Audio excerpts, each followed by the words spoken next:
여러분 안녕하세요. 경제리서치 소장 노재성입니다.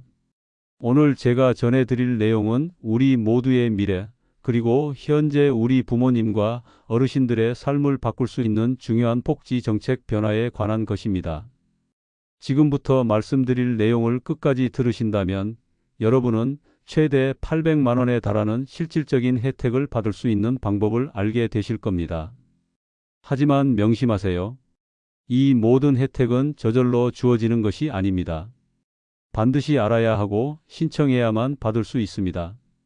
이재명 대통령 취임 이후 달라지는 어르신 정책들을 하나하나 짚어보겠습니다. 이재명 대통령이 취임 후 가장 먼저 찾은 곳은 바로 재래시장이었다고 합니다. 서민 경제를 직접 보겠다는 의지의 표현이었죠. 단순한 보여주기가 아니라 실제 어르신들의 삶을 변화시킬 구체적인 정책들이 준비되어 있었습니다. 그럼 이제 그 변화들을 하나씩 살펴보겠습니다. 시작하기 전에 이 좋은 정보가 더 많은 분들께 전해질 수 있도록 지금 바로 좋아요와 구독 버튼을 한 번씩 눌러주시길 부탁드립니다. 알림 설정까지 해두시면 앞으로도 여러분의 삶의 질을 높여줄 소중한 정보를 가장 먼저 받아보실 수 있습니다. 첫 번째 대변화는 치매 국가 책임제입니다. 이제는 국가가 책임집니다. 81세 정미숙 할머니의 이야기부터 시작하겠습니다. 정 할머니는 얼마 전 병원에서 초기 치매 진단을 받으셨습니다. 진단을 받은 날 할머니는 며칠 동안 눈물로 지새우셨다고 합니다. 병이 무서워서가 아니라 자식들에게 폐가 될까봐 걱정이 되셨던 겁니다. 우리나라 어르신들이 얼마나 자식들에게 부담 주는 것을 두려워하시는지 보여주는 모습이었죠. 하지만 동네 보건소에서 치매안심센터를 안내받고 등록하신 후 놀라운 변화가 일어났습니다. 처음에는 치매 환자로 낙인 찍히는 것이 싫어 망설이셨지만 막상 가보니 생각과는 완전히 달랐습니다. 매주 기억력 강화 프로그램에 참여하고 요가 같은 신체 활동도 하시면서 할머니의 표정이 완전히 달라지셨습니다. 할머니는 기억력은 예전 같지 않아도 삶의 품위는 지키고 싶었는데 치매안심센터 덕분에 다시 웃을 수 있게 되었다고 하셨습니다. 이것이 바로 치매 국가 책임제의 핵심입니다. 더 이상 치매는 개인과 가족만의 문제가 아닙니다. 국가가 책임지고 돌보겠다는 의지 아래 제도 전반이 바뀌었습니다. 전국의 치매안심센터가 대폭 확대되었고 중증 환자뿐 아니라 초기 치매 환자도 맞춤형 돌봄을 받을 수 있게 되었습니다. 예전에는 초기 단계에서는 별다른 도움을 받기 어려웠는데 이제는 상담, 인지훈련, 정서 지원까지 다양한 서비스를 받을 수 있습니다. 특히 주목할 점은 가족 지원 프로그램입니다. 치매 환자를 돌보는 가족들을 위한 돌봄 교육과 상담이 무료로 제공되고 심지어 가족들이 쉴 수 있도록 연 2주간의 돌봄 대체 서비스도 제공됩니다. 장기 요양 등급 기준도 완화되어 예전보다 훨씬 많은 어르신들이 서비스를 받을 수 있게 되었습니다. 이런 변화는 단순한 제도 개선이 아닙니다. 사람의 마음을 살리는 변화이며 치매가 있어도 존엄하게 살 수 있다는 희망을 주는 변화입니다. 두 번째 대변화는 의료비 부담 획기적 감소입니다. 병원비 걱정 이제 그만하세요. 76세 이상호 할아버지의 사례를 소개해 드리겠습니다. 이 할아버지는 3년 가까이 무릎 통증으로 고생하고 계셨습니다. 걷는 것도 계단 오르는 것도 점점 힘들어졌죠. 병원에서는 계속 수술을 권했지만 수술비가 300만 원에서 400만 원이나 된다는 말에 엄두를 내지 못하셨습니다. 나이 들어서 병원비로 큰 돈을 쓰는 것이 부담스러웠고 자식들도 각자 살기 바쁜데 폐를 끼치고 싶지 않았던 겁니다. 그래서 그냥 진통제만 먹으면서 버티기로 하셨답니다. 하루하루가 고통의 연속이었지만 참는 것이 미덕이라고 생각하셨던 거죠. 하지만 최근 건강보험 적용 확대 소식을 들으시고는 눈빛이 완전히 달라지셨습니다. 이제는 본인도 수술받을 수 있겠다는 희망이 생긴 겁니다. 무릎만 나아지면 혼자 마트도 가고 계단도 조심조심 올라갈 수 있을 텐데 생각만 해도 기분이 좋다고 하셨습니다. 이 할아버지는 병원을 다시 방문하셨고 수술 가능 날짜를 손꼽아 기다리고 계십니다. 기회만 되면 바로 수술받고 싶다며 늦기 전에 다시 걷고 싶다는 간절한 소망을 표현하셨습니다. 백내장 수술도 마찬가지입니다. 타초점 렌즈를 사용하면 200만 원이 넘게 들었는데 이제는 건강보험 적용이 확대되면서 200만 원에서 10만 원 이하로 줄어들 가능성이 생겼습니다. 많은 어르신들이 나이 들면 다 똑같다며 자식들에게 비싼 렌즈 비용을 말하기도 싫어서 그냥 일반 렌즈로 버티겠다고 하셨는데 이제는 달라집니다. 고급 재료에 대해서도 건강보험 적용이 확대되면서 경제적 부담 없이 좋은 치료를 받을 수 있게 된 것입니다. 무릎 인공관절 수술도 수술비 때문에 계속 진통제만 드시던 분들이 이제는 마음 놓고 병원 예약을 할 수 있게 되었습니다. 수술 비용이 90% 이상 감소하여 본인 부담이 크게 줄어들기 때문입니다. 이런 변화는 단순히 돈을 아끼는 문제가 아닙니다. 어르신들의 삶의 질과 자존감을 지켜주는 중요한 변화입니다. 치료는 생존뿐 아니라 어떻게 살 것인가의 문제이며 이번 변화는 바로 그 부분을 잘 반영했습니다. 이제는 아프면 참지 말고 병원에 가야 합니다. 제도도 그 방향으로 바뀌고 있습니다. 세 번째 대변화는 일하는 어르신 연금 감액 완전 폐지입니다. 67세 한정희 씨의 고민과 기쁨을 전해드리겠습니다. 한 씨는 요가 강사로 활동하고 계십니다. 건강도 좋고 일하는 것이 즐거운데 한 가지 고민이 있었습니다. 바로 일을 하면 국민연금이 감액된다는 것이었죠. 한 씨가 요가 모임에서 이런 이야기를 꺼냈을 때 함께 운동하던 분들은 놀라며 왜 일하는 것이 문제가 되는지 물었습니다. 한 씨는 일정 소득을 넘으면 국민연금 일부가 감액되는 현행 제도를 설명했고 본인이 번 돈인데 왜 연금을 줄이는지 이해할 수 없다고 하셨습니다. 주변 분들도 그런 제도가 있는 줄 몰랐다며 가사도우미 일을 알아보려던 계획을 재고하게 되었다고 했습니다. 그날 모임 분위기가 조금 침울해졌다고 합니다. 그런데 며칠 뒤 한 씨가 밝은 얼굴로 다시 나타나셨습니다. 앞으로는 이래도 연금을 그대로 받을 수 있게 제도가 바뀐다는 소식을 들으신 겁니다. 한 씨의 경우 요가 강사 수입이 월 200만 원 정도이고 연금이 100만 원인데 이제는 감액 없이 월 300만 원을 모두 받을 수 있게 됩니다. 요즘 물가도 비싼데 너무 좋은 일이라며 주 3일 근무하던 것을 주 5일로 늘려볼까 고민 중이라고 하셨습니다. 몸도 아직 괜찮고 집에만 있는 것보다 훨씬 낫다며 손자 학원비도 보태고 본인이 벌어서 쓰는 돈이라 마음도 편하다고 하셨습니다. 한 씨는 일하면서 오히려 삶의 활력이 생겼다고 합니다. 국민연금은 단순한 돈 문제가 아닙니다. 살아온 시간에 대한 보상이자 앞으로도 존엄하게 살아갈 수 있다는 사회적 약속입니다. 그 약속이 이제는 더 공정하게, 더 따뜻하게 바뀌고 있습니다. 일하는 기쁨과 연금의 안정감을 함께 누릴 수 있는 날이 하루빨리 오기를 기대합니다. 네 번째 대변화는 치과 치료 지원 대폭 확대입니다. 치과 치료, 이제는 참지 마세요. 73세 박영철 할아버지의 안타까운 사연을 들려드리겠습니다. 박 할아버지는 지인과의 통화에서 김치도 못 씹는다고 하소연하셨습니다. 어금니가 하나도 없어서 제대로 씹을 수가 없었던 겁니다. 임플란트를 하고 싶어도 2개까지만 보험이 적용되는데 4개나 해야 하는 상황이었습니다. 하나에 100만 원이 넘는 돈을 어떻게 감당하겠냐며 한숨을 쉬셨죠. 결국 박 할아버지는 어금니가 빠진 채로 지내기로 하셨습니다. 김치는 물론이고 고기도 제대로 못 드시고 부드러운 음식만 찾게 되셨다고 합니다. 그런데 최근 반가운 소식을 들으셨습니다. 이제 60세부터 임플란트 보험이 적용되고 개수도 2개 이상으로 늘어난다는 것이었죠. 이 소식을 들은 박 할아버지는 한참을 말없이 웃으셨다고 합니다. 이제 김치도 걱정 없이 먹을 수 있을지 갈비도 뜯을 수 있을지 기대가 크다고 하셨습니다. 틀니도 마찬가지입니다.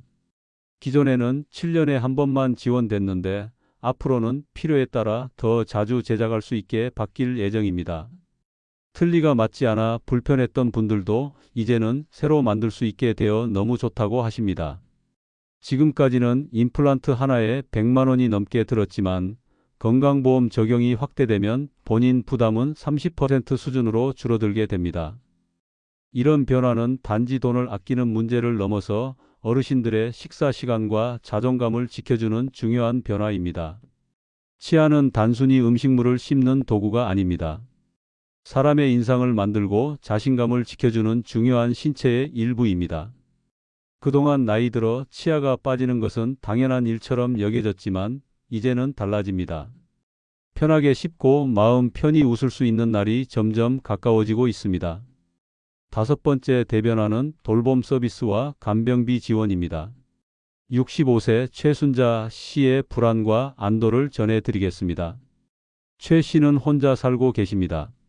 자녀들이 멀리 살다 보니 아플 때 누가 옆에 없는 것이 제일 걱정이었다고 합니다. 얼마 전 갑작스럽게 병원에 입원하게 되었는데 문제는 간병비였습니다. 하루에 10만 원이 넘게 나가는 간병비, 한 달이면 300만 원입니다. 그냥 누워있는 것도 돈이 드는 상황이었죠.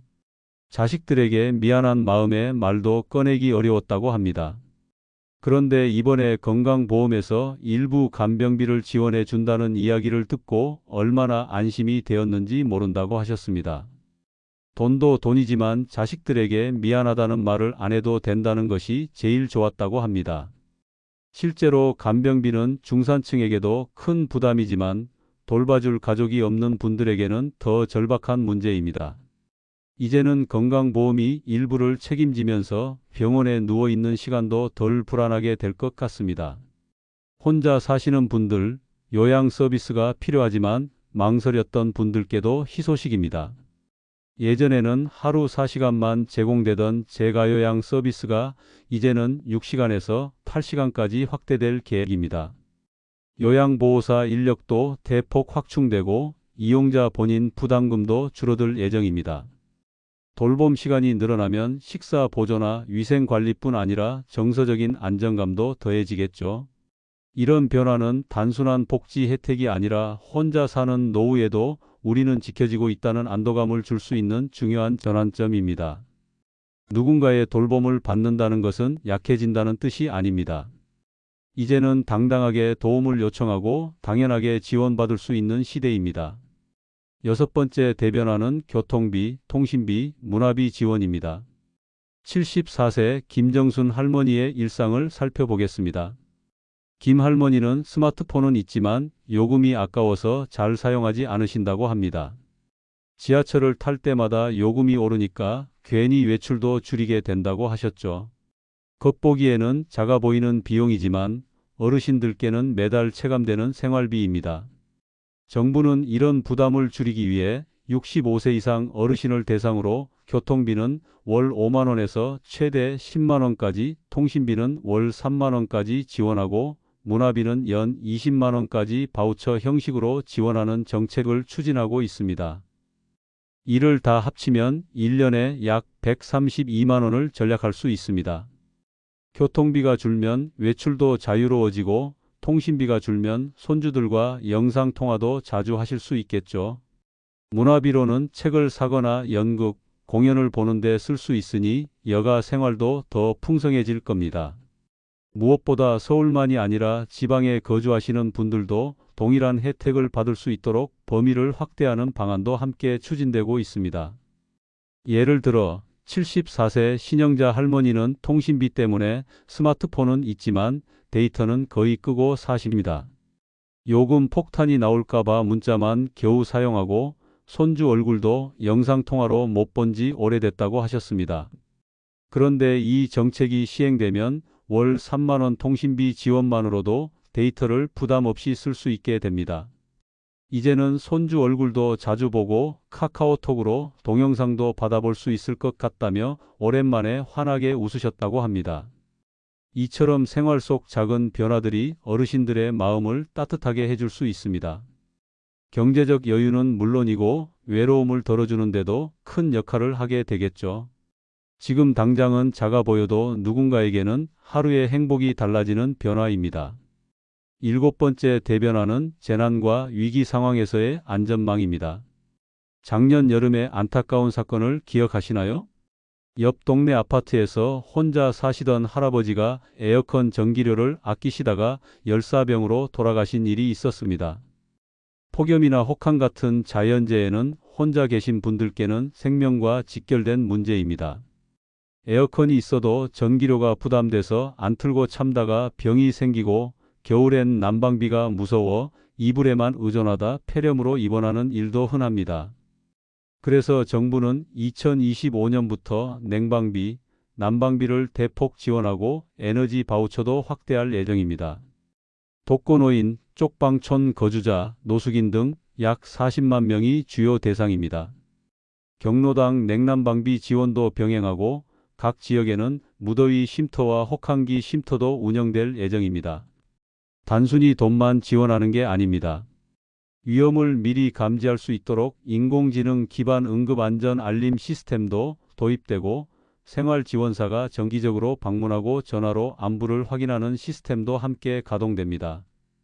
한여름 선풍기 하나로 버티던 분들이 더 이상 생명 위협을 느끼지 않도록 하고 한겨울 전기장판 끄고 이불만 뒤집어 쓰던 분들이 덜 불안하게 지내실 수 있도록 혼자 더 큰 위험에 노출되지 않게 하겠다는 것입니다. 혼자 계신 분들께 가장 큰 위로는 누군가가 지켜보고 있다는 안정감입니다. 이제는 진짜 그런 사회적 안전망이 하나둘씩 갖춰지고 있습니다. 더운 여름밤 창문 하나 열지 못하고 찜통 같은 방 안에서 혹시 내일 아침에 눈을 못 뜨면 어쩌나 하는 걱정 이제는 하지 않으셔도 됩니다. 전기료 몇천 원 아끼려다 생명까지 위협받는 현실 이제는 바뀌어야 합니다. 이제는 AI가 실시간으로 움직임을 감지하고 생활지원사가 직접 확인하는 체계가 준비되고 있습니다. 어르신의 하루를 누군가가 살펴주고 무슨 일이 생기면 곧바로 알람이 울리는 세상. 그게 바로 진짜 돌봄이고 국가의 책임입니다. 올해부터 추진될 어르신 정책들. 지금까지 설명드린 내용을 정리하면 다음과 같습니다. 기초연금 감액 완화로 연 72만 원. 일하시는 분들의 연금 감액 폐지로 연 300만 원. 치과 치료와 병원비 지원 확대로 최대 200만 원 절감이 가능합니다. 여기에 간병비 일부 지원과 교통비, 통신비, 문화비 지원까지 합치면 한 해에 약 500만 원에서 많게는 800만 원까지 전략 혹은 혜택을 받을 수 있습니다. 많은 분들이 이렇게나 많은 혜택이 있는지 놀라실 겁니다. 하지만 주변 분들 중에는 아직 이 정보를 모르시는 분들도 많습니다. 여기서부터가 중요합니다. 이 혜택들은 자동으로 주어지지 않습니다. 해당 제도를 알고 계셔야 하고 반드시 신청해야 받을 수 있습니다. 몰라서 못 받았다는 일이 없어야겠죠. 누군가보다 먼저 알고 먼저 신청하면 그만큼 든든한 노후가 시작되는 겁니다. 예를 들어 기초연금 하나만 해도 본인이 대상자인데 신청을 안 해서 못 받는 분들이 적지 않습니다. 정보가 곧 기회입니다. 그리고 이 모든 정책은 단편적인 복지를 넘어서 노후에도 인간다운 삶을 살 권리를 위한 약속이라는 사실을 기억해 주셨으면 좋겠습니다. 지금 이 순간 정보를 들은 여러분이 바로 변화를 시작할 수 있는 첫 번째 주인공입니다. 노후가 불안한 시대는 지났습니다. 이제는 준비하는 사람이 웃는 시대입니다. 꼭 챙기시고 주변 분들과도 이 내용을 널리 나눠주세요. 혹시 해당이 안 될 거라고 미리 포기하지 마시고 한 번만 주민센터나 복지 포털에 문의해 보세요. 생각보다 많은 분들이 대상자입니다. 특히 최근에는 소득과 재산 기준도 일부 완화되어서 예전에는 안 됐던 분도 새롭게 신청 가능한 경우가 늘어나고 있어요. 손자 용돈 주느라 병원도 미루시고 통신비 때문에 영상통화 한 번 못 하셨던 분들, 이제는 국가가 조금씩 그 부담을 나눠드립니다. 늦었다고 생각하지 마시고 지금이라도 알고 챙기면 달라질 수 있다는 마음으로 오늘 이 영상이 여러분의 첫걸음이 되길 바랍니다. 지금이 바로 준비할 시간입니다. 함께 잘 늙어가는 사회, 우리 모두가 만들어갈 수 있습니다. 그리고 한 가지 더, 이 내용이 도움이 되셨다면 카카오톡으로 가족이나 지인에게도 꼭 전해주세요. 한 사람의 정보가 또 다른 사람의 기회를 만들어 줄 수 있습니다. 모두가 함께 누리는 변화, 여러분 손끝에서 시작될 수 있습니다. 이제 구체적으로 어떻게 해야 이런 혜택들을 받을 수 있는지 알려드리겠습니다. 첫째, 기초연금 신청입니다. 만 65세 도달 1개월 전부터 신청이 가능합니다. 주민센터나 국민연금공단을 방문하시거나 온라인으로는 복지로 사이트에서 신청할 수 있습니다. 필요한 서류는 신분증, 통장 사본, 소득재산 신고서인데 신고서는 현장에서 작성할 수 있으니 너무 걱정하지 마세요. 둘째, 의료비 지원 신청입니다. 건강보험공단을 방문하거나 전화로 문의하시면 됩니다. 병원에서 직접 안내받을 수도 있고 소급 적용이 가능한 경우도 있으니 꼭 확인해 보세요. 셋째, 돌봄 서비스 신청입니다. 장기요양 등급 판정을 먼저 신청하셔야 합니다. 건강보험공단에서 신청하고 등급 판정 후 재가급여나 시설급여 중 선택하실 수 있습니다. 넷째, 생활비 지원 신청입니다. 통신비는 통신사에 직접 신청하시고 교통비는 주민센터에서 교통카드를 발급받으시면 됩니다. 문화비는 문화누리카드를 신청하시면 됩니다.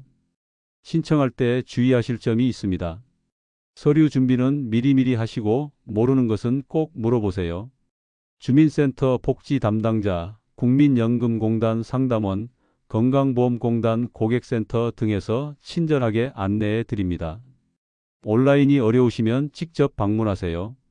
대부분 현장에서 직접 도움을 드리고 가족이 대리 신청하는 것도 가능합니다. 지금까지 2025년 달라지는 어르신 복지 정책에 대해 자세히 알아보았습니다. 이 모든 변화는 단순히 돈을 지원하는 것이 아닙니다. 우리 사회가 어르신들을 바라보는 시각이 변하고 있다는 증거입니다. 더 이상 아파도 참지 않아도 됩니다. 일하고 싶으면 당당하게 일할 수 있습니다. 혼자여도 외롭지 않습니다. 치매에 걸려도 존엄한 삶을 살 수 있습니다. 이것은 단순한 복지가 아니라 대한민국이 어르신들께 드리는 약속입니다. 평생 이 나라를 위해 헌신하신 분들이 존엄한 노후를 보낼 수 있도록 하겠다는 약속입니다. 78세 강영희 할머니는 최근 이런 말씀을 하셨습니다. 나이 들어서 나라에서 이렇게 챙겨주니 정말 고맙다. 젊었을 때는 자식 키우고 일하느라 정신없이 살았는데 이제야 나를 위한 시간을 가질 수 있을 것 같다고 하셨습니다. 맞습니다. 이제는 어르신들이 자신을 위한 시간을 가질 수 있어야 합니다. 그동안 가족과 사회를 위해 헌신하셨으니 이제는 사회가 어르신들을 모실 차례입니다. 여러분, 오늘 전해드린 정보가 도움이 되셨나요? 이 영상을 보시는 분들 중에는 직접 혜택을 받으실 어르신들도 계시고 부모님을 위해 정보를 찾는 자녀분들도 계실 겁니다. 어느 쪽이든 중요한 것은 정보를 널리 알리는 것입니다. 우리 주변에는 아직도 이런 혜택이 있는지 모르는 분들이 많습니다. 특히 디지털 정보에 접근하기 어려운 어르신들, 혼자 사시는 분들, 자녀와 떨어져 사시는 분들께 이 정보가 꼭 전달되어야 합니다. 여러분이 이 정보를 한 분에게만 전달해도 그분의 삶이 바뀔 수 있습니다. 연간 수백만 원의 혜택은 어르신들께는 정말 큰 도움이 됩니다. 하지만 더 중요한 것은 나라가 나를 잊지 않았구나. 아직도 나는 소중한 사람이구나라는 마음입니다. 82세 정병호 할아버지는 이렇게 말씀하셨습니다. 돈도 돈이지만 나라에서 우리 같은 늙은이들을 신경 써준다는 게 더 고맙다. 살아있는 동안은 계속 챙겨줄 거라니 마음이 든든하다고 하셨습니다. 네, 맞습니다. 우리 어르신들은 소중한 분들입니다. 이 나라의 오늘을 만든 주역이시고 우리가 배워야 할 지혜의 보고이십니다. 이제 우리가 어르신들께 보답할 차례입니다. 정부의 정책도 중요하지만 우리 한 사람 한 사람의 관심과 배려가 더 중요합니다. 오늘 집에 가시면 부모님께 안부 전화 한 통 드려보세요. 동네 어르신을 만나면 따뜻한 인사 한마디 건네보세요. 그리고 오늘 들으신 이 정보를 꼭 전달해 주세요. 작은 관심과 정보 공유가 모여 큰 변화를 만들 수 있습니다. 우리 모두가 함께 만들어가는 따뜻한 사회, 어르신들이 존경받고 행복한 사회, 그것이 바로 우리가 꿈꾸는 대한민국의 모습입니다. 마지막으로 다시 한번 강조합니다. 이 모든 혜택은 자동으로 주어지지 않습니다. 반드시 신청해야 합니다. 지금 바로 행동하세요. 주민센터에 전화하세요. 복지로 사이트를 방문하세요. 건강보험공단에 문의하세요. 미루지 마세요. 그리고 오늘 이 정보가 더 많은 분들께 전해질 수 있도록 지금 바로 좋아요와 구독 버튼을 한 번씩 눌러주세요. 여러분의 작은 행동이 큰 변화를 만들 수 있습니다. 감사합니다.